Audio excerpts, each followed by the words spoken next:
Tesla Model S. Išimsim bateriją.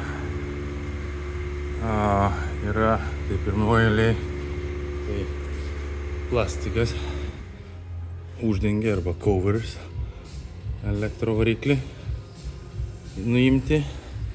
Priekyje taipogi visos plastmasės, du metalo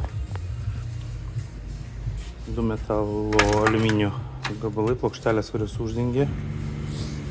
Toliau eina per vidurį varžtai, tai šitos skylės 12 vienetų. Tai vienas čia priekyje,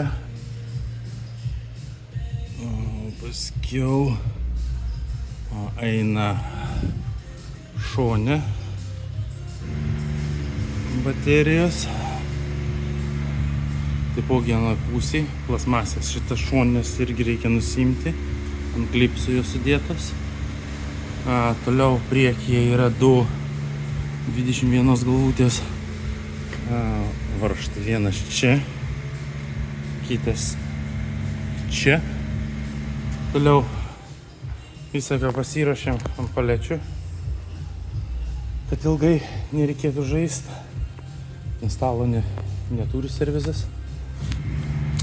Toliau 13 galvutės 1, 2, 3, 4, 5, 6, 7, 8, 9 ir kitoj pusė 9, 18 varžtų. Ir viskas, mašiną tada leidžiam žemyn ir išsitraukiam bateriją.